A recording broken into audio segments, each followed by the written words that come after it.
한국은 일본의 고유 전통을 그만 베껴야 해. 휴스턴의 한 대학교, 한 일본 유학생이 한국에 대해 반론하며 소리를 치고 있습니다. 오늘의 주인공과 그녀의 친구들의 표정이 점점 굳어가는데요. 도대체 그녀들에게 무슨 일이 있었던 것일까요? 바로 지금 사연을 들어보겠습니다. 오늘의 사연 시작합니다. 안녕하세요.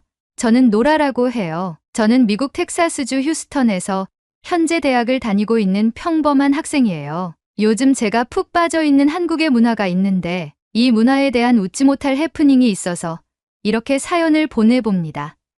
저는 어릴 적부터 한국 문화에 푹 빠져 있었어요. 이 이야기를 어디서부터 시작해야 할지 모르겠지만 그 시작은 아마도 제가 처음 한국 드라마를 보기 시작하면서였을 거예요. 특히 제가 중학생이었을 때 봤던 드라마 응답하라 1988은 저를 한국의 일상 문화와 한국인들의 정서에 깊이 빠져들게 했어요. 그때부터 한국이라는 나라에 대해 궁금증이 많아졌고 이후로는 K-팝이 전 세계의 유행을 타기 시작하며 제 마음에 한국이라는 나라가 깊숙이 침투하게 되었죠. 그렇게 한국에 대한 사랑이 커져서 대학에 들어가기 전 한국을 2번이나 여행하고 오게 되었어요. 처음에는 고등학교 친구들과 함께 여행을 갔고 2번째는 가족들과 함께였죠. 첫 번째 여행에서 저는 친구들과 서울의 밤을 느끼고 부산의 광안리 해변을 걸으며 한국이 가진 다채로운 매력을 몸소 체험했죠. 가족과 함께 여행을 갔을 땐 강원도의 바다를 즐기기 위해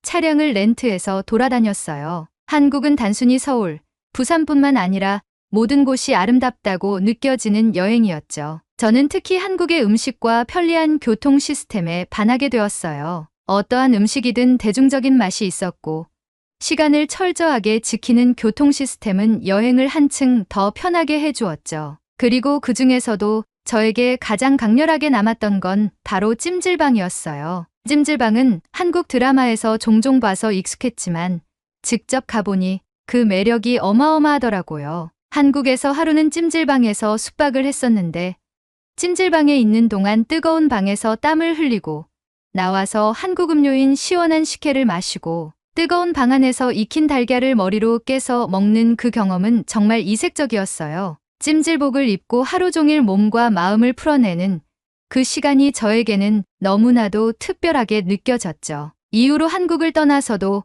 그 찜질방의 독특한 경험이 잊혀지질 않았어요. 그런데 얼마 전 정말 깜짝 놀랄 만한 소식을 듣게 됐어요. 바로 제가 사는 휴스턴에 한국 찜질방이 생긴다는 소식이었죠. 한국에서 경험했던 그 찜질방을 이곳에서 다시 체험할 수 있다니 상상만으로도 너무 설레는 거 있죠? 그 소식을 듣고 저는 너무 행복했어요. 한국을 제대로 느낄 수 있는 공간이 내 주변에 생긴다니 믿기지 않을 정도였어요. 그래서 저는 학교에서 친구들과 점심을 먹고 있을 때 그 이야기를 해줬어요. 미셸과 아만다는 제 친한 친구들이라 한국에 대해 자주 이야기하곤 했거든요. 그래서 먼저 찜질방에 대해 물어봤어요. 너희 혹시 찜질방이 뭔지 알아? 라고 했더니 둘 다 어리둥절한 표정으로 절 쳐다보더라고요. 미셸은 찜질방? 그게 뭐야? 라며 웃었고 아만다도 고개를 갸우뚱했어요. 저는 이 기회에 그들에게 한국 찜질방의 매력을 제대로 알려줘야겠다고 생각했죠. 찜질방은 한국식 사우나인데 단순히 몸을 따뜻하게 하는 것만이 아니라 다양한 테마방에서 땀을 빼고 맛있는 음식을 먹으면서 하루 종일 쉴 수 있는 공간이야. 게다가 찜질복을 입고 편하게 다닐 수 있어서 정말 편하네 라고 설명했어요. 둘 다 듣고 나서 흥미로워하는 것 같았어요. 와, 그럼 우리가 직접 가볼 수 있는 거야? 라며 미셸이 물었죠. 맞아. 휴스턴에 새로 생겼거든. 이번 주말에 한번 가보는 게 어때?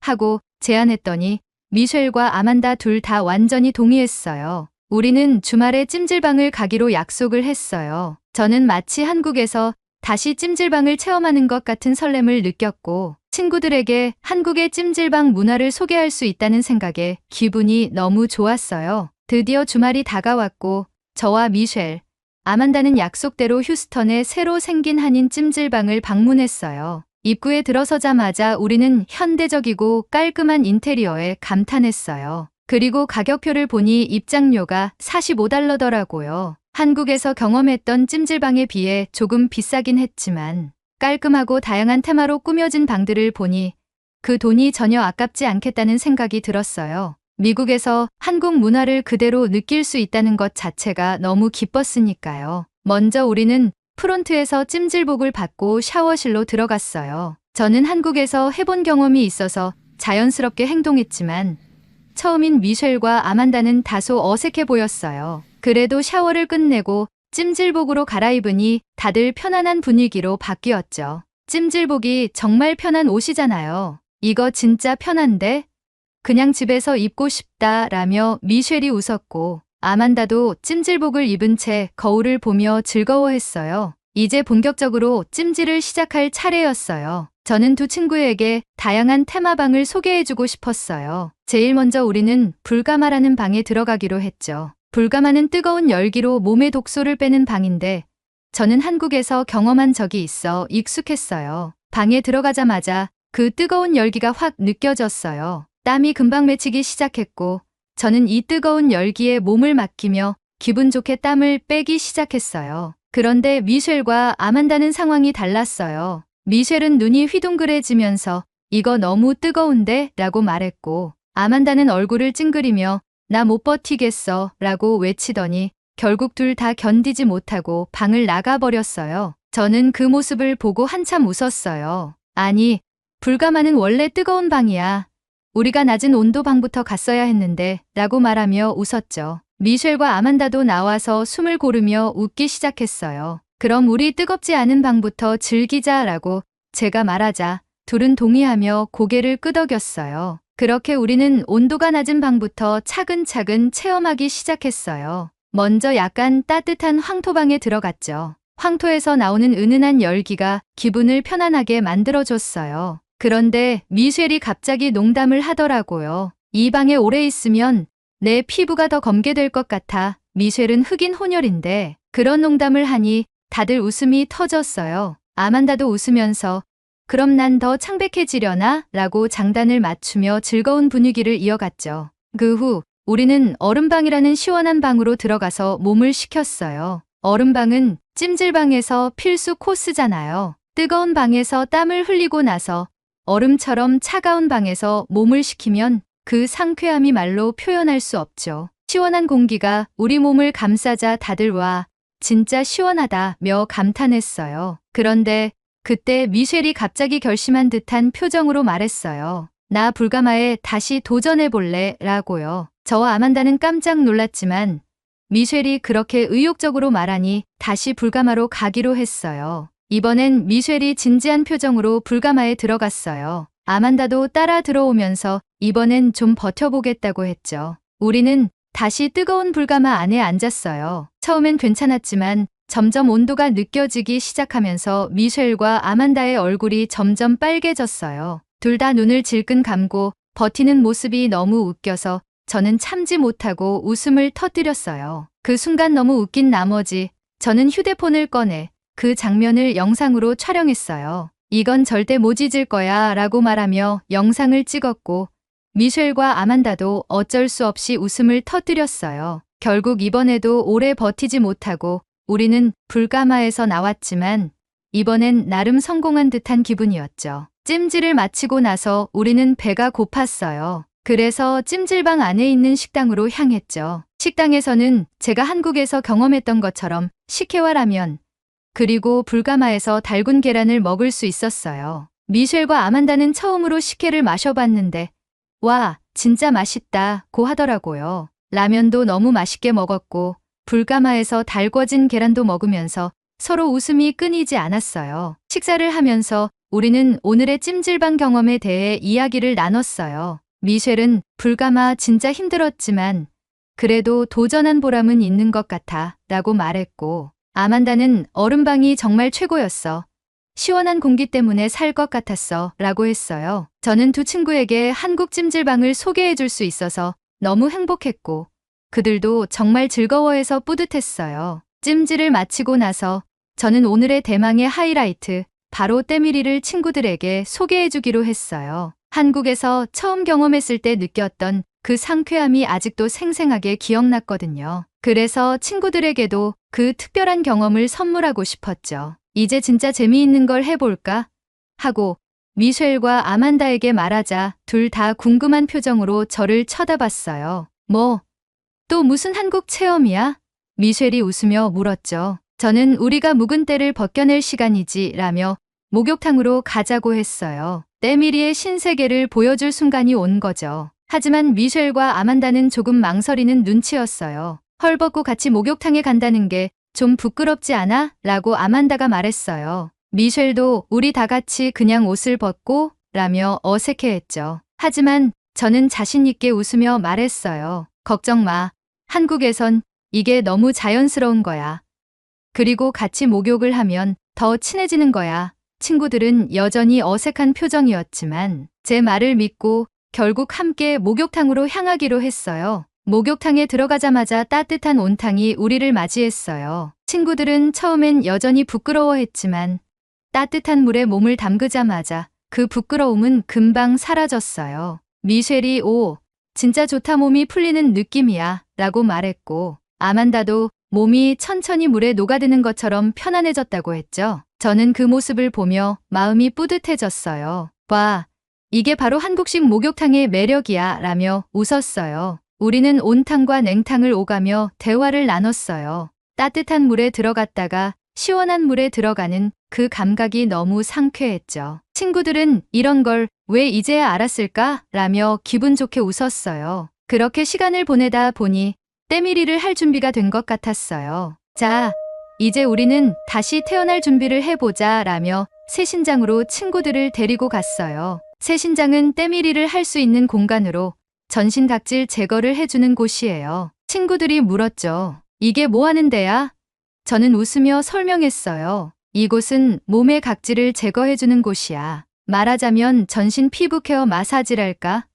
친구들은 여전히 낯설어 했지만 저는 진짜로 시원할 거야. 나만 믿어 라며 안심시켰어요. 새신사도 다가와서 걱정 마세요. 개운한 경험이 될 겁니다. 라고 말하며 친구들을 편안하게 해줬어요. 저는 친구들의 타올을 걷어내고 베드에 엎드리라고 했어요. 둘 다 여전히 불안한 표정이었지만 저를 믿고 결국 베드에 몸을 눕혔죠. 그리고 드디어 때밀이가 시작됐어요. 처음에는 친구들의 반응이 놀라웠어요. 새신사가 이태리 타올을 들고 공격적으로 때를 밀기 시작하자 미셸과 아만다의 목소리가 목욕탕을 가득 메웠어요. 아, 이거 아파. 내 피부가 벗겨지는 것 같아 라며 둘 다 격렬한 반응을 보였죠. 저는 그 모습을 보고 배를 잡고 웃었어요. 그들의 곡소리가 여기까지 들리니 정말 재미있었거든요. 하지만 곧 새신사가 그들에게 보여준 각질 덩어리를 보고 나서 두 친구는 신기한 표정으로 변했어요. 와, 이게 다 내 몸에서 나온 거야? 미셸이 놀라며 말했고 아만다도 이렇게 때가 많았다니 믿기지 않아 라고 했죠. 그렇게 한바탕 웃으며 때밀이가 완료됐어요. 시간이 지나면서 친구들도 점점 적응해갔고 마지막에는 시원하다고 말했어요. 세신을 마치고 나니 몸이 훨씬 가벼워진 느낌이었어요. 마지막으로 우리는 샤워를 하고 라커룸으로 이동했죠. 몸이 가뿐해지니 자연스럽게 표정들도 밝아졌어요. 미셸이 이거 진짜로 시원하다. 처음엔 아팠는데 나중엔 너무 상쾌했어 라고 말했고 아만다도 내 피부가 이렇게 부드러워질 줄은 몰랐어. 진짜 좋은 경험이었어. 라고 했어요. 두 친구가 너무 좋아하는 모습을 보니 저도 정말 뿌듯했어요. 그러니까 이래서 내가 찜질방을 좋아하는 거야. 이제 너희도 찜질방 팬이 된 거지? 라고 물으니 둘 다 고개를 끄덕이며 웃었죠. 그렇게 찜질방에서의 하루는 너무나도 성공적으로 마무리됐고 우리는 한결 가벼워진 몸과 마음으로 찜질방을 떠났어요. 다음 날 학교에서 미셸과 아만다와 함께 전날 갔던 찜질방 이야기를 나누고 있었어요. 미셸은 여전히 때밀이 경험에 대해 얘기하면서 진짜 시원하긴 했어. 처음엔 깜짝 놀랐지만 몸이 가벼워진 느낌이 들더라고.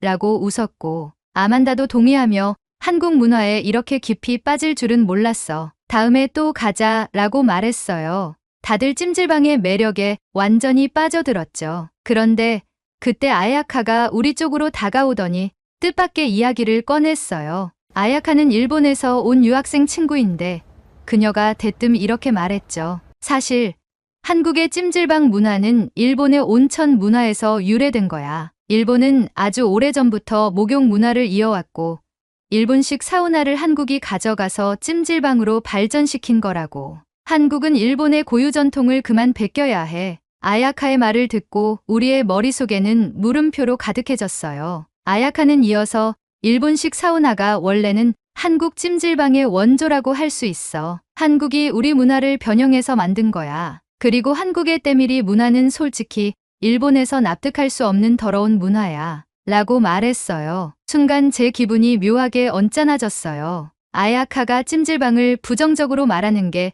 마치 한국 문화를 깎아내리는 것처럼 느껴졌거든요. 저는 조금 더 부드럽게 대응하려고 했어요. 때를 미는 게 왜 더러운 문화야?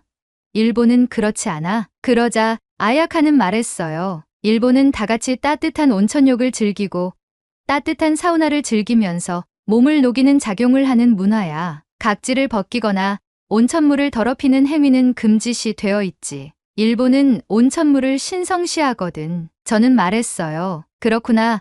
일본에도 정말 오래된 목욕 문화가 있다는 건 알고 있었어. 그런데 혹시 이 근처에 일본식 사우나를 즐길 수 있는 곳이 있니? 일본식 사우나를 즐겨보며 한국식 찜질방과 비교해보고 싶은데 라고 물었어요. 아야카는 잠시 생각하더니 휴스턴에는 없지만 일본에 가면 전통 온천을 즐길 수 있어 라고 답했어요. 저는 그 말을 듣고 미소를 지으며 제안했어요. 그럼 휴스턴에는 일본식 사우나가 없으니까 한국식 찜질방에 한번 가보는 건 어때? 내가 말한 대로 일본 문화가 어떻게 변형된 건지 직접 체험해보면 좋잖아. 아야카는 잠시 고민하더니 그래, 한국이 일본 문화를 어떻게 변형했는지 나도 궁금하니까 한번 가볼게 라고 대답했어요. 그렇게 우리는 날을 잡고 둘이서 찜질방을 가기로 했어요. 저는 아야카가 한국의 찜질방이 충분히 그녀에게도 새로운 경험을 선사할 것이라고 확신했어요. 주말이 되자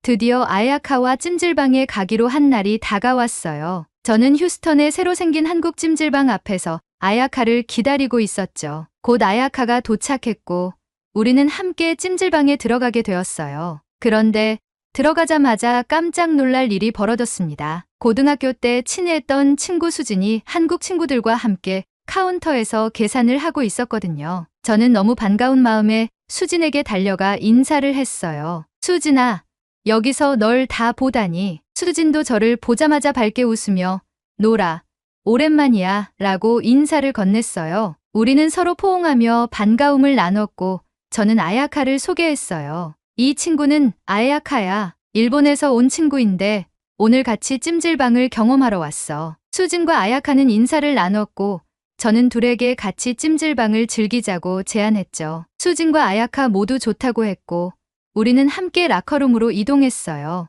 라커룸에서 찜질복으로 갈아입는 동안 저는 수진과 수진의 친구들을 슬쩍 살폈어요. 그들은 한국인이어서 그런지 자연스럽게 찜질복을 입으며 이야기꽃을 피우고 있었지만 아야카는 살짝 어색해하는 모습이었어요. 일본에는 이런 찜질복을 입고 들어가는 문화가 없으니 그녀에게는 익숙하지 않은 경험이겠죠. 찜질방으로 들어가자 수진이 갑자기 저에게 잠깐 기다려봐 라고 말하며 수건을 꺼내더니 뭔가를 접기 시작했어요. 저는 바로 알아챘죠. 그건 한국 찜질방에서 사람들이 자주 쓰는 양머리 수건이었어요. 한국에서 찜질방을 다닐 때 양머리 수건을 쓴 사람들이 많았거든요. 그때의 추억이 새록새록 떠올랐습니다. 수지는 양머리를 만들더니 저와 아야카에게도 하나씩 건네주었어요. 아야카는 처음엔 어리둥절한 표정이었지만 고마워라며 수진에게 감사 인사를 했습니다. 찜질방에 본격적으로 들어가 우리는 온도가 낮은 황토방에 들어갔어요. 처음에는 다들 자연스럽게 가마 안에 들어갔지만 아야카는 용기 있게 들어오더니 불과 1분도 채 버티지 못하고 바로 나가버렸어요. 저는 아야카가 그렇게 빨리 나가버린 걸 보고 살짝 의아했죠. 수진과 친구들도 왜 이렇게 빨리 나갔지? 라고 의아해했어요. 그때 제가 수진에게 말했죠. 사실 아야카가 일본 사우나가 한국 찜질방의 기원이라고 하더라고. 그래서 찜질방이 익숙할 줄 알았는데 여기선 좀 힘든가 봐. 그러자 수진이 진지한 표정으로 대답했어요. 그게 무슨 소리야? 찜질방 문화는 한국에서 처음 생긴 거야. 한국의 전통적인 온돌 난방에서 유래된 건데, 온돌로 방을 따뜻하게 데우면서 몸에 노폐물을 배출하는 데서 차간의 찜질방이 발전한 거지. 한국의 목욕 문화는 청결과 힐링을 목표로 하는 전통적인 목욕 문화야. 일본의 목욕 문화는 뜨거운 물에 몸을 담가 따뜻하게 데우는 게 주 목적이지, 찜질방과는 완전히 달라. 수진의 말을 듣고 저는 그러면 그렇지라고 생각했어요. 한국 찜질방이 단순히 일본 목욕 문화를 변형한 것이 아니라 한국의 독자적인 목욕 문화로 발전한 것이 맞다고 생각하고 있었거든요. 찜질방 밖으로 나가서 저는 아야카에게 다가가 이 이야기를 전했어요. 그러자 아야카는 여전히 일본도 사우나에서 땀으로 노폐물을 배출해. 그래서 온천 문화와 찜질방이 비슷하다고 생각해. 한국이 일본을 본따서 만든 것 같아 라고 주장했어요. 그때 수진이 진지한 목소리로 다시 말했죠. 아야카, 사실 온천 문화는 전 세계적으로 각 나라의 기후와 환경에 맞게 발전한 거야. 화산 활동이 있었던 나라는 당연히 온천 문화가 발전할 수밖에 없었고, 일본의 온천은 그 지역 환경에 맞게 발전해 온 거지. 하지만 한국의 찜질방은 한국 고유의 온돌 난방을 바탕으로 발전한 전통 방식이야. 한국과 일본의 목욕 문화는 완전히 다른 목적과 방식에서 비롯된 거라서 각각의 문화를 존중하며 별개로 보는 게 맞다고 생각해. 아야카는 잠시 주춤했지만 수진의 논리적인 설명에 이해가 가는 듯 했어요. 잠시 생각하더니 그럼 너희 말이 맞는 것 같아. 찜질방과 일본식 온천이 다르다는 걸 인정해야겠네. 한국의 목욕 문화가 일본과 얼마나 다른지 이번 기회에 경험해 볼게 라고 말했어요. 저는 그 말을 듣고 안도했어요. 한국 찜질방의 매력을 아야카에게도 제대로 보여줄 수 있을 것 같았거든요.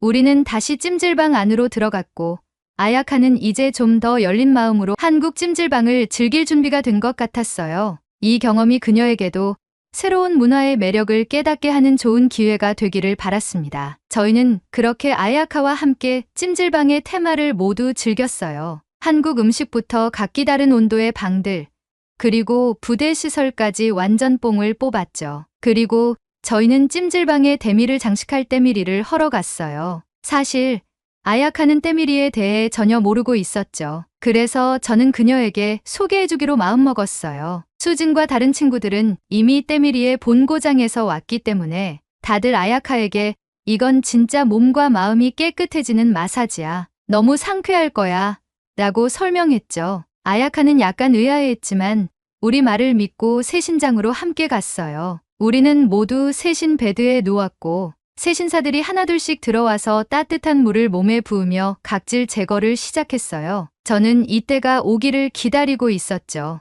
묵은 각질이 벗겨지는 그 상쾌한 느낌을 말이에요. 그런데 그 순간 아야카가 갑자기 소리를 질렀어요. 아, 너무 아파.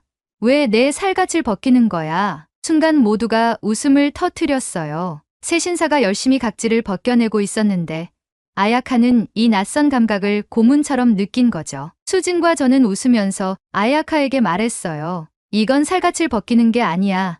각질을 제거하는 거야.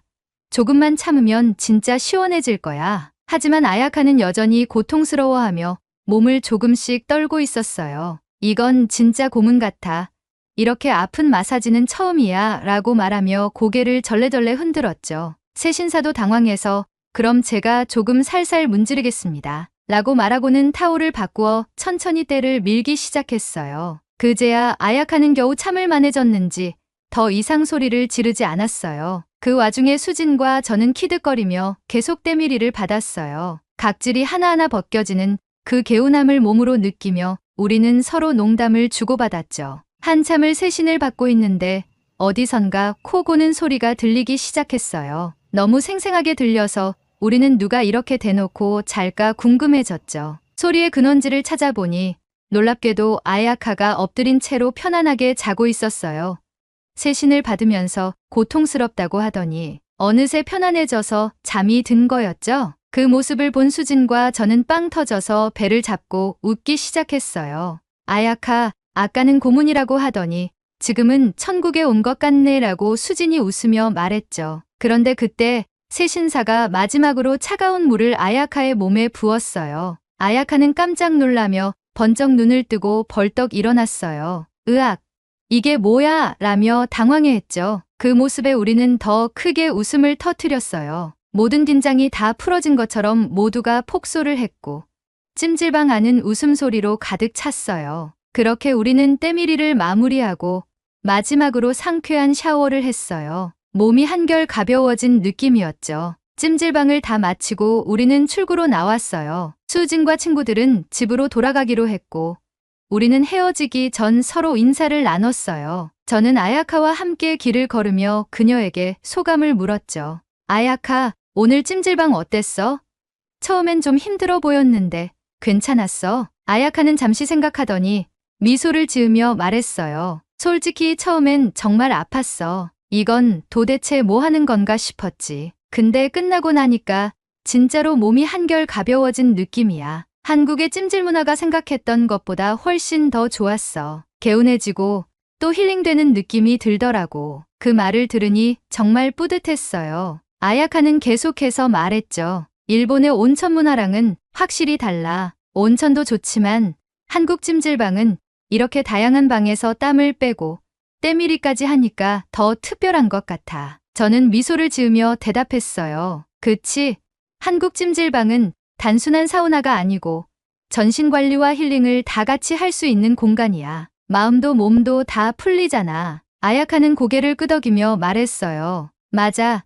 이제 왜 사람들이 찜질방을 좋아하는지 알 것 같아. 나도 한국의 찜질 문화가 정말 마음에 들어. 다음에 또 같이 가자, 놀아. 그 말을 듣고 저는 너무 기뻤어요. 한국 찜질방의 매력을 아야카에게도 전할 수 있어서 뿌듯했고 이제 아야카도 그 문화를 이해하고 즐기게 된 것 같았어요. 우리는 그렇게 다시 한번 찜질방에 가기로 약속하며 그날의 일정을 마무리했어요. 한국 찜질방 문화가 일본의 온천과는 전혀 다른 매력을 지닌다는 걸 아야카에게 전해줄 수 있어서 정말 기뻤어요. 아야카도 이제 그 차이를 몸소 느꼈고 앞으로는 더 열린 마음으로 한국 문화를 받아들일 수 있을 것 같았어요. 저는 앞으로도 휴스턴에서 한국의 찜질방을 널리 알리기 위해 수많은 지인들을 데리고 갈 예정이에요. 힐링을 선사해주는 한국식 찜질방 사랑합니다. 오늘의 이야기 어떠셨나요? 저도 날 한번 잡아서 찜질방에 가서 묵은 때를 좀 벗겨야겠습니다.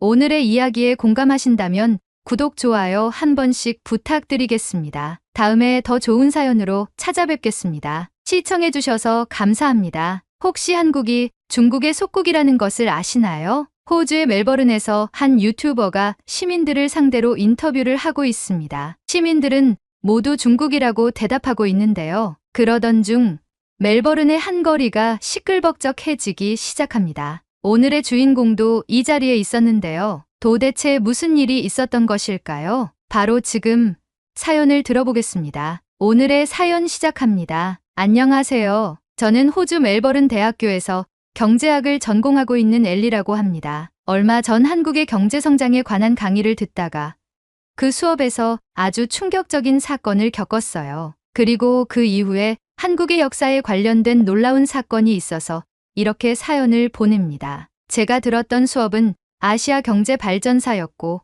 교수님은 한국의 놀라운 경제 발전 과정을 설명하고 있었죠. 처음에는 일본 식민지 시절과 한국전쟁으로 인해 극도로 피폐해졌던 한국의 상황에 대해 설명해 주셨는데 그 시절 한국의 GDP가 가나보다도 낮았다고 하셨어요. 당시의 경제적 빈곤을 생각하면 한국이 어떻게 이렇게 발전했을까 궁금하지 않을 수 없었죠. 강의는 교수님이 한국전쟁 직후 남한이 얼마나 가난하고 파괴된 상태였는지 사진 자료를 보여주며 설명하는 것으로 시작되었어요. 1950년대 초반 한국전쟁이 끝난 직후 한국의 경제 상황은 매우 열악했습니다. 당시 한국의 1인당 GDP는 67달러에 불과했죠. 그 당시 가나보다도 낮은 수준이었고 대부분의 산업 기반이 파괴되어 경제는 거의 붕괴 직전이었습니다. 교수님의 설명은 제게 크나큰 충격이었어요. 저 같은 외국인 학생들에게는 그 당시 한국의 어려움이 쉽게 상상이 되지 않았어요.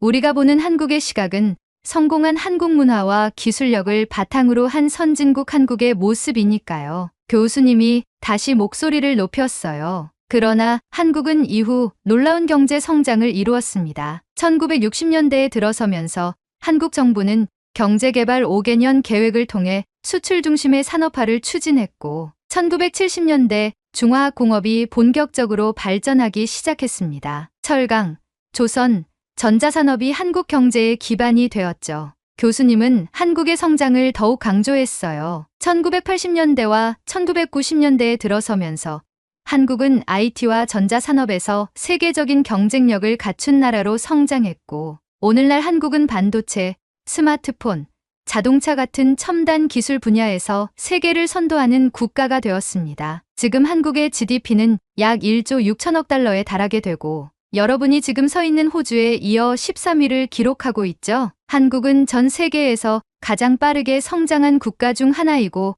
유례없는 성장 속도를 가진 유일한 나라입니다. 한국의 이러한 경제 성장률은 이제 전 세계 여러 국가들의 경제 성장의 본보기가 되고 있죠. 저는 교수님의 이야기를 들으며 깊은 인상을 받았어요. 이렇게나 가난했던 나라가 어떻게 이렇게 빠르게 세계 경제 강국으로 자리 잡을 수 있었을까라는 생각에 놀랍기도 하고 존경스럽기도 했어요. 모두가 교수님의 강의에 몰입하고 있던 그 순간 저의 오른쪽 끄트머리에 그룹지어 앉아있던 중국인 유학생들 중 샤오밍이 손을 들었어요. 그의 표정에는 어딘가 불만이 섞여 있는 듯 했고 손을 들다 못해 흔들기 시작했죠. 교수님은 샤오밍에게 발언권을 주었고 샤오밍은 깊은 한숨을 내쉰 후 교수님의 말을 반박하기 시작했어요. 교수님, 한국이 경제적으로 성장한 건 맞지만 그것이 전부 한국 스스로 이룬 성과는 아니지 않습니까? 미국의 전폭적인 경제적 지원과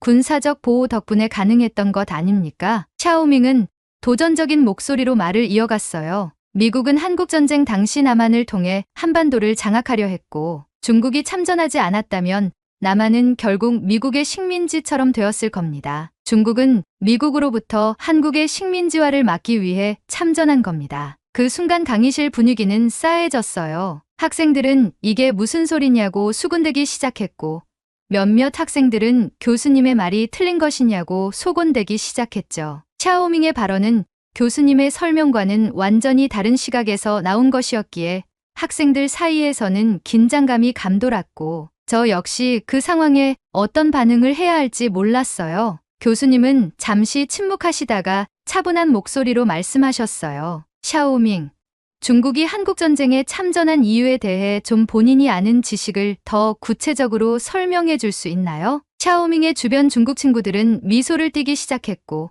샤오밍은 기다렸다는 듯 말을 이어갔어요. 중국은 미국의 제국주의적 확장을 막기 위해 참전했습니다. 우리는 이 전쟁을 항미원조 전쟁이라고 부릅니다. 미국은 한반도를 통해 아시아에서 패권을 주려 했고 이를 막기 위해 우리는 북한을 도운 겁니다. 만약 우리가 참전하지 않았다면 한반도 전체가 미국의 영향권 아래 놓였을 것입니다. 그의 목소리에는 자신감이 가득했어요. 미국은 한국을 자신들의 식민지처럼 만들려고 했고 중국이 이를 저지하게 되며 오늘날의 한국이 만들어진 것입니다. 그의 말이 끝나자마자 강의실은 다시 조용해졌습니다. 학생들은 그의 말을 경청하며 생각에 잠긴 듯 했어요. 하지만 이 정적은 일순간 깨지고 말았습니다. 한국인 유학생 준호가 벌떡 일어나 교수님께 발언권을 요청했습니다. 교수님은 손짓으로 발언하라고 했고 준호는 침착하면서도 단호한 목소리로 말하기 시작했죠. 샤오밍,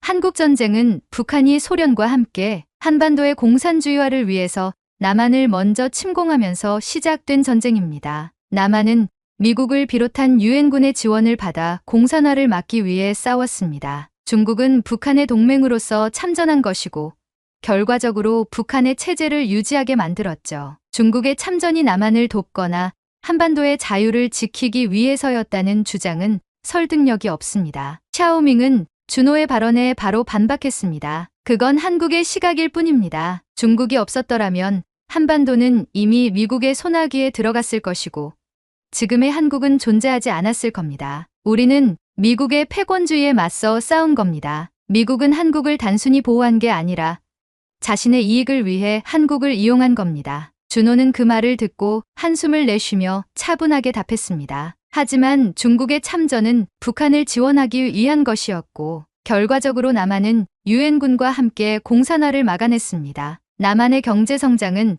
전쟁 이후 스스로 자립하며 이루어낸 성과입니다. 중국의 참전이 한국의 경제 성장에 기여했다고 보기는 어렵습니다. 강의실 안은 다시 긴장감으로 가득 찼고 교수님은 다시 중재에 나서셨습니다. 여러분, 지금 우리가 다루는 주제는 매우 민감한 주제입니다. 각자의 시각에 따라 의견이 다를 수 있지만 중요한 것은 역사적 사실에 근거해 논의를 이어가는 것입니다. 좋습니다. 여기 수업을 듣는 모든 학생 여러분에게 과제를 드리겠습니다. 이번 과제로 한국전쟁의 발발 원인과 각국의 참전 배경을 연구해서 보고서를 작성, 제출해 주시기 바랍니다. 개인적인 견해가 아닌 객관적인 자료를 바탕으로 제출해 주시기 바랍니다. 교수님의 말이 끝나고 샤오밍을 포함한 중국인 유학생 무리는 중국어로 무어라 중얼거리며 강의실을 나갔습니다. 준호도 아무 말 없이 가방을 싸고 강의실을 벗어났죠. 저는 두 사람의 논쟁을 지켜보면서 혼란스러웠어요. 무엇이 진실인지,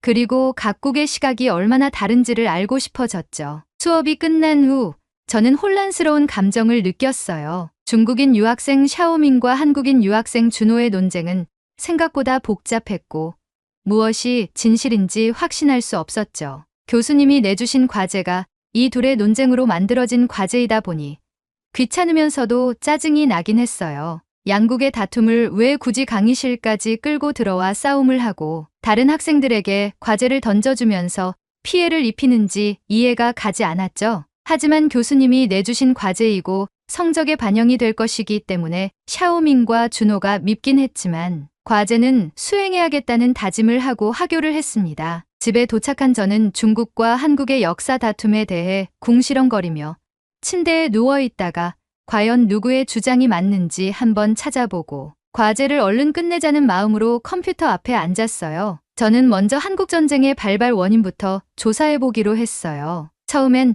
어떻게 보고서의 초반부를 작성해야 할지에 대해 막막했습니다. 하지만 인터넷에서 논문과 학술 자료를 찾기 시작하면서 조금씩 퍼즐이 맞춰지기 시작했죠. 제가 찾은 자료들은 하나같이 1950년 6월 25일 북한이 남한을 침공하면서 한국전쟁이 발발했다는 사실을 명확히 하고 있었어요. 당시 소련의 지원을 받은 북한이 남한을 공격했고 남한은 유엔의 도움을 요청했어요. 그 결과 유엔군이 남한을 방어하기 위해 참전하게 되었죠. 이 사실을 바탕으로 저는 준호의 주장이 역사적으로 더 신뢰할 수 있음을 깨닫게 되었어요. 한국전쟁은 북한의 남침으로 시작되었고 유엔군의 참전은 남한을 지키기 위한 국제사회의 대응이었다는 점이 분명해졌어요. 샤오밍이 말했던 것처럼 중국이 참전한 것은 미국의 식민지화를 막기 위해서가 아니라 북한의 공산체제를 보호하기 위해였다는 점도 자료를 통해 확인할 수 있었어요. 중국의 시각에서 보면 한국전쟁을 항미원조 전쟁이라고 부르며 미국의 제국주의 확장을 저지하기 위한 전쟁으로 묘사하고 있었지만 제가 조사한 객관적인 자료들은 중국의 참전이 북한을 돕기 위한 군사적 개입이라는 사실을 더 강하게 뒷받침하고 있었어요. 중국은 1950년 10월 전쟁에 참전하여 남한과 유엔군이 북한을 완전히 점령하지 못하게 도왔다는 사실도 알게 되었죠. 이 과정에서 저는 중국과 미국의 대립이 한반도에서 어떻게 전개되었는지도 깊이 이해하게 되었어요. 미국은 남한을 지지하는 유엔군을 통해 한반도의 공산화를 막으려 했고 중국은 소련과 함께 북한의 공산체제를 지키려 했습니다. 이런 국제적 대립이 전쟁을 더욱 길어지게 만들었고 이로 인해 한국 땅은 폐허가 되고 있었죠. 또한 저는 휴전협정에 대한 자료를 찾아보면서 전쟁의 결과가 양측의 명확한 승리가 아닌 휴전 상태로 마무리되었다는 점도 다시 확인할 수 있었어요. 1953년 7월에 체결된 정전협정은 전쟁을 종식시키지 못한 채 한반도를 38도선을 중심으로 남북으로 나눈 경계를 그대로 유지하게 만들었고 그 결과 남한과 북한은 현재까지도 휴전 중인 갈등 상태에 놓여 있다는 것도 알게 되었죠. 이 모든 사실을 조사하면서 저는 샤오밍의 주장이 역사적 사실과는 어느 정도 거리가 있다는 결론에 도달했어요. 중국이 참전한 이유는 미국의 식민지화를 막기 위한 것이 아니라 북한의 붕괴를 막고 공산주의 체제를 보호하기 위한 것이었다는 점이 명확해졌죠. 반면 준호의 주장은 전쟁 발발 원인과 참전 배경에 대한 역사적 사실과 일치했어요. 샤오밍이 말한 미국의 식민지화 주장은 중국 내부에서 미국의 제국주의에 대한 반발에서 나온 것이지만 이는 당시 국제사회의 시각과는 많이 다르다는 사실을 깨닫게 되었습니다. 당시 미국은 한반도를 식민지로 만들려는 것이 아니라 공산주의 확산을 막고자 했던 냉전 구도의 일환으로 남한을 지원한 것이었죠. 게다가 중국 내에서 이러한 전쟁에서 자국의 우월함을 드러내고 민족의 단합을 고취하기 위해서 애국주의 성향이 강한 교과서와 왜곡된 역사를 다룬 영화들로 중국인들의 사상교육을 하게끔 한다는 것도 알았죠. 대표적으로 이름도 처음 들어보는 장진호, 지원군이라는 영화는 한국전쟁을 바탕으로 미국의 침탈을 막고 한국을 수호하려는 중국 군인들의 피땀 어린 전투와 희생을 부각시키는 영화를 중국 내에서 개봉하였고, 이 영화들은 중국에서 1조 원에 달하는 흥행 수입을 기록했다는 내용을 보며 중국이 정말 자국 내에서 애국주의적 역사 교육만 주입하고 있다는 것을 깊이 있게 느끼게 되었어요. 조사를 마치고 나니 준호가 왜 그렇게 차분하면서도 단호하게 샤오밍의 주장을 반박했는지 이해할 수 있었어요. 그는 사실에 근거해 이야기하고 있었고 그의 주장이 더 신뢰할 수 있는 이유도 분명했죠. 준호의 말이 사실이라는 것을 확인한 후 저는 준호와 더 많은 이야기를 나누고 싶어졌어요. 한국전쟁에 대해 조사를 하면서 얻은 정보들이 준호의 주장과 일치한 점에서 내가 만약 준호였다면 저렇게 자신 있게 얘기할 수 있었을까 하는 의문이 들며 자국의 진실된 역사를 지키려 한 준호가 멋져 보였죠. 타국에게는 어떻게 보면 진지하게 생각할 수 있는 역사를 남의 일이라 생각하며 짜증내고 귀찮아하고 무시하려 했던 제 자신이 부끄러웠습니다. 반성하는 의미로 준호와 이야기를 나누며 미안함의 식사 한 끼를 대접하고 싶었죠. 그래서 전 준호에게 연락을 했습니다. 안녕, 준호. 수업 때 내가 했던 말이 정말 인상 깊었어. 사실 내가 과제를 준비하면서 내 말이 다 맞았다는 걸 알게 됐어. 혹시 한국에 대해 더 이야기 나눌 수 있을까? 밥 먹으면서 대화하면 좋을 것 같아. 준호는 흔쾌히 제 제안을 받아주었어요. 엘리, 고마워. 나도 밥 먹으면서 더 이야기 나눈다면 좋지. 멜버른 시내에서 만날까? 그렇게 우리는 멜버른 중앙 시계탑에서 만나기로 했어요. 약속 당일 저는 조금 일찍 도착해서 준호를 기다리고 있었어요. 센트럴 광장의 복잡한 풍경을 보며 한국전쟁이라는 먼 나라의 역사가 오늘날에도 이렇게 중요한 대화 주제가 될 수 있다는 사실이 새삼스럽게 느껴졌어요. 그때 갑자기 한 아시아인 남성이 저에게 다가왔어요. 그는 카메라를 든 남자와 함께 있었고 저에게 다가와 질문을 던졌죠. 안녕하세요. 혹시 인터뷰 잠깐 가능할까요? 저희는 유튜버인데 질문에 대한 자신의 생각만 말씀해 주시면 돼요. 저는 조금 당황했지만 특별히 할 일이 없었으니 인터뷰에 응하기로 했어요. 그는 바로 질문을 던졌습니다. 혹시 한국은 역사적으로 어느 나라의 속국이었는지 알고 계신가요? 이 질문을 들으니 제 머릿속에는 샤오밍과 준호의 논쟁이 떠올랐어요. 저는 조심스럽게 답했죠.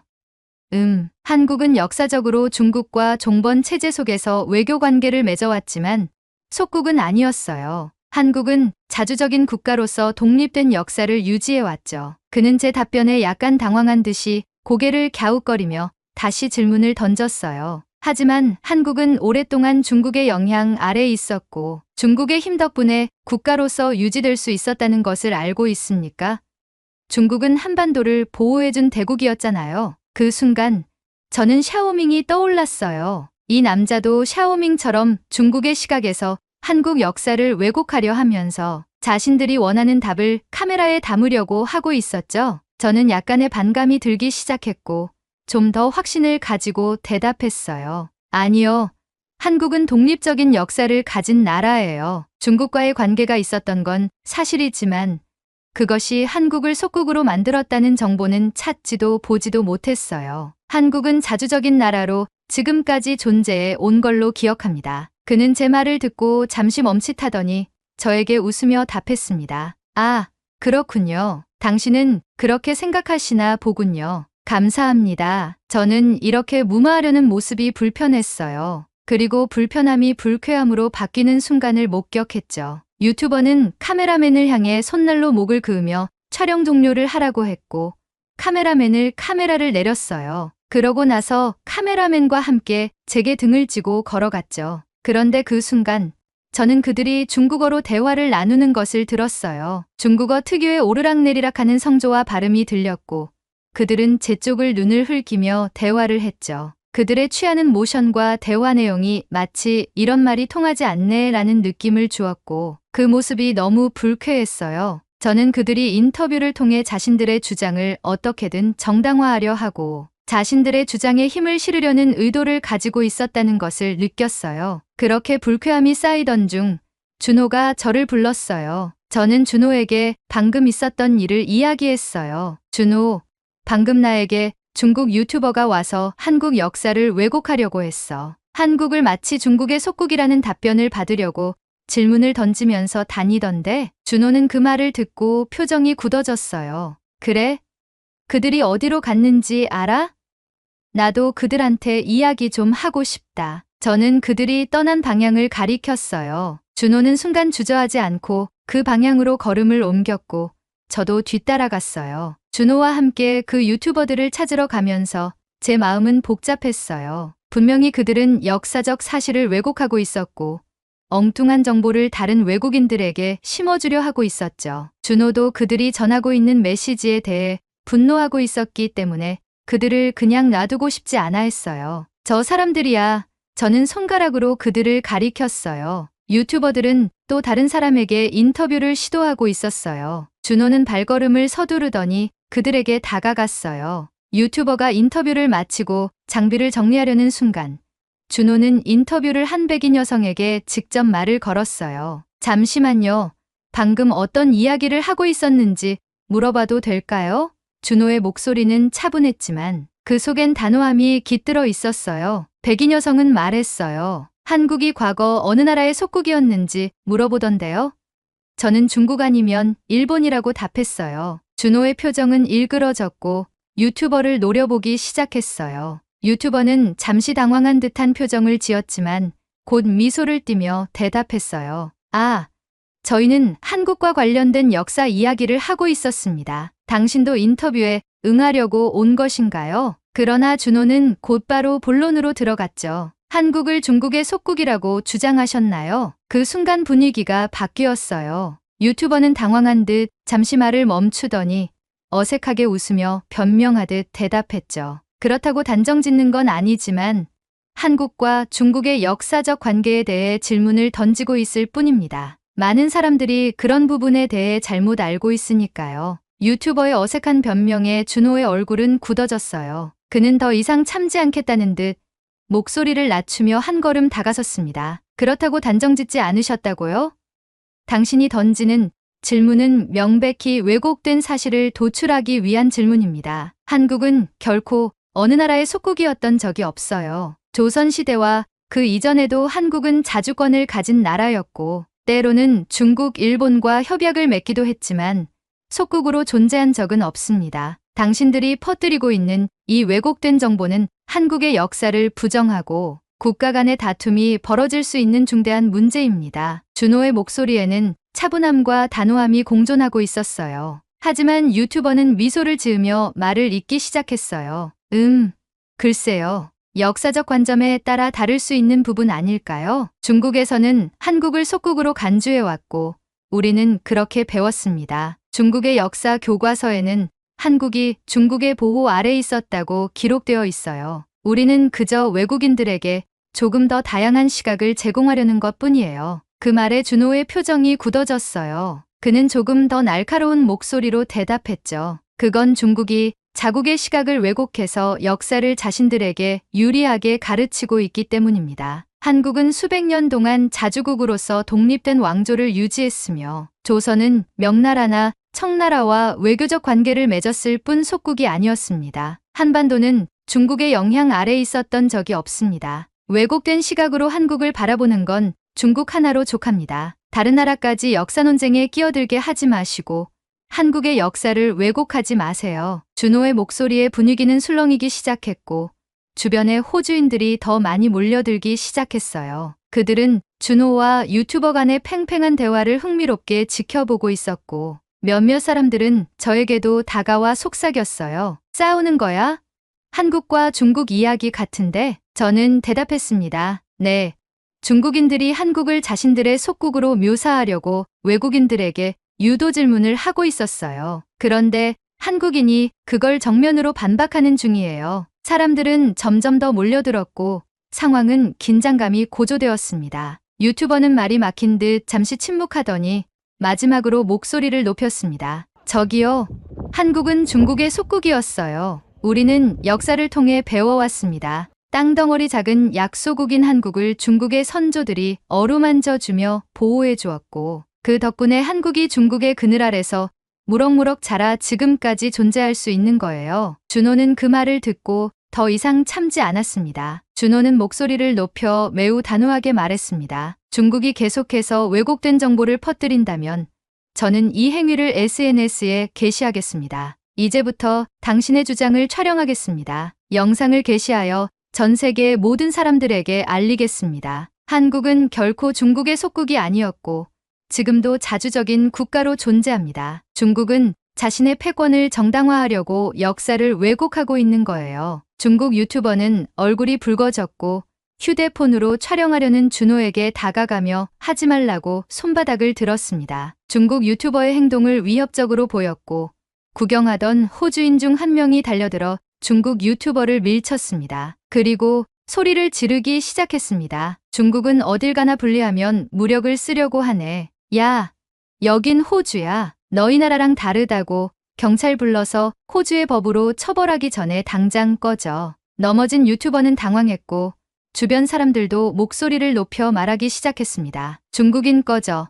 너희는 지구의 바퀴벌레 같은 족속들이야. 수많은 호주인들은 유튜버에게 손가락질하며 그를 비난하기 시작했어요. 분위기는 험악해졌고 결국 유튜버와 그의 카메라맨은 장비를 급하게 챙겨 도망갔습니다. 관중들은 환호했고 준호에게 괜찮냐며 도움의 손길을 내보냈습니다. 괜찮아요? 한국이 중국한테 질투를 많이 받네. 한국이 너무 잘나서 그런 거예요. 웃어 넘기세요. 준호는 고개를 끄덕이며 감사함을 표현했어요. 관중들은 준호의 옷을 털어주고 인사를 하고 자신들이 갈 길을 갔어요. 저는 준호를 챙기고 준호는 이렇게까지 상황을 만들어 미안하다고 했죠. 저는 괜찮다고 말하고 맛있는 거나 먹으러 가자고 말하며 준호를 이끌고 식당으로 이동해 자리에 앉았습니다. 주문을 하고 잠시 후 준호가 깊은 생각에 잠긴 듯 말을 이어갔습니다. 왜 중국은 자꾸 역사를 왜곡하려고 할까? 한국을 그들의 속국으로 묘사하려는 이유는 뭘까? 저는 물끄러미 그를 바라보며 대답했어요. 그들은 아마 자신들의 역사적 정당성을 강화하기 위해서 그렇게 하는 것 아닐까? 자신들이 전 세계에서 당당해지기 위해서 한반도를 재료 삼아 강력한 힘을 가지고 있었다는 걸 부각시키려고 하는 것 같아. 준호는 고개를 끄덕이며 말했어요. 맞아. 중국은 늘 주변국들에 대한 패권을 자랑하고 싶어 했어. 한국전쟁도 마찬가지야. 중국은 자신들이 미국의 패권을 막기 위해 참전했다고 주장하지만 실제로는 북한을 지원해 남한을 침략하려고 했던 거지. 그들은 계속해서 자국의 역할을 미화하고 있어. 저는 그의 말에 고개를 끄덕이며 대답했어요. 맞아. 그들이 자신들의 역할을 미화하기 위해서 역사를 왜곡하려고 해도 진실을 아는 사람들은 이를 바로잡아야지. 아마 교수님께서도 진실을 모든 학생이 깨닫길 바라는 마음에서 과제를 준 것 같아. 과제하면서 나 역시 많이 반성했거든. 준호는 왜 반성했냐고 물었고 저는 과제를 하게 만든 샤오밍과 준호가 미웠다고 말했어요. 그러자 준호는 웃으며 제게 미안하다고 했어요. 저는 아니라며 손사래를 치고 우리는 그렇게 웃으며 식사를 했어요. 식사를 다 마쳐갈 때쯤 준호는 마지막으로 한마디를 덧붙였어요. 역사를 잊은 민족에게는 미래가 없다라는 말이 있어. 전 세계에 살고 있는 모두가 역사를 바로 알고 그 진실을 지켜야 미래도 지킬 수 있다고 난 생각해. 저는 말없이 준호의 말에 고개를 끄덕였어요. 식사를 마치고 준호와 학교에서 보자고 말하며 헤어지고 난 후 집으로 가는 길에 저는 준호의 말을 다시 한번 깊이 생각하게 되었습니다. 역사를 잊은 민족에게는 미래가 없다라는 말이 계속 되뇌이며 왜곡으로 난무하는 역사 논쟁을 겪고 있는 나라들에 대한 갈등이 심각하다는 것을 느꼈죠. 이 사건을 겪으며 저는 역사를 단순한 학문적 호기심을 넘어서 진실을 찾아가고 밝혀야 한다는 생각으로까지 발전하게 되었어요. 한국은 일본과 중국 사이에 위치해 있어서 중국과 일본의 역사 왜곡에 시달린다는 말을 들었어요. 왜곡된 역사를 바라보는 여러분의 입장은 어떤지 궁금합니다. 그리고 모두가 옳다고 하는 진실로서의 발전을 위해선 각 나라가 어떤 목소리를 내어야 할까요? 아무쪼록 한국이 처한 역사 왜곡의 아픔을 잘 딛고 일어나길 바라겠습니다. 저는 한국의 역사를 믿습니다. 제 주변에도 퍼뜨릴 수 있도록 노력할게요. 한국 힘내세요. 오늘의 이야기 어떠셨나요? 중국을 향해 한마디만 하겠습니다. 그렇게 당당하면 중뽕 영화를 전 세계에 상영해보자. 오늘의 이야기에 공감하신다면 구독, 좋아요 한 번씩 부탁드리겠습니다. 다음에 더 좋은 사연으로 찾아뵙겠습니다. 시청해주셔서 감사합니다.